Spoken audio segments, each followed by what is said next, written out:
Hello everyone, मैं Sudha Singh ideal institute में आप सभी का बहुत बहुत स्वागत करती हूँ। दोस्तों, आज हिंदी के अंतर्गत हम लोग कुछ प्रश्न और उत्तर देखेंगे। तो आइए शुरुआत करते हैं। खड़ी बोली का मूल नाम या मुख्य नाम क्या है? खड़ी बोली का मूल या मुख्य नाम कौरवी है। हिंदी किस परिवार की भाषा है? हिंदी भारोपीय परिवार की भाषा है। अगला है हमारा, हिंदी भाषा लिखी जाती है, यानी कि हिंदी भाषा किस लिपि में लिखी जाती है? तो हिंदी भाषा देवनागरी लिपि में लिखी जाती है। भारत में सर्वाधिक बोली जाने वाली भाषा कौन सी है? हिंदी है। उसके बाद ब्रज भाषा किस रूप में सर्वाधिक प्रसिद्ध है?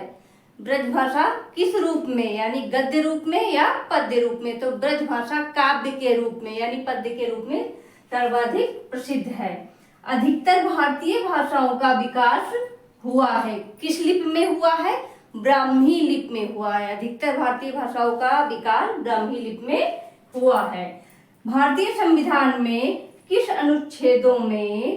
अनुच्छेदों में राजभाषा संबंधी प्रावधानों का उल्लेख किया गया है? भारतीय संविधान के किस अनुच्छेद के अंतर्गत राजभाषा संबंधी प्रावधानों का उल्लेख किया गया है?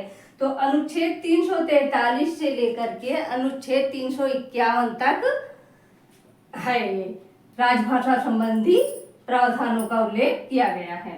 अगला है, हिंदी भाषा के विकास का सही क्रम क्या है? हिंदी भाषा के विकास का सही क्रम है पाली, प्राकृत, अपभ्रंश, उसके बाद आता है फिर हिंदी। अगला है हमारा, हिंदी खड़ी बोली किस अपभ्रंश से विकसित हुई है?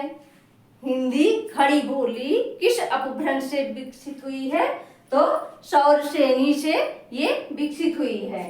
अगला प्रश्न है हमारा, भाषा के आधार पर भारतीय राज्यों की पुनः संरचना किस सन में की गई थी? भाषा के आधार पर भारतीय राज्यों की पुनः संरचना किस सन में की गई थी?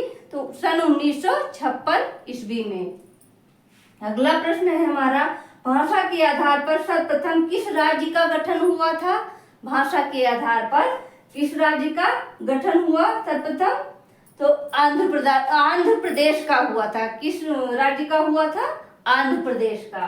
अगला है, किस तिथि को हिंदी को राजभाषा बनाने का निर्णय लिया गया? किस तिथि को हिंदी को राजभाषा बनाने का निर्णय लिया गया? 14 सितंबर 1949 को। इसीलिए हम लोग 14 सितंबर को हिंदी दिवस के रूप में मनाते हैं। आज के लिए इतना ही। बहुत बहुत धन्यवाद।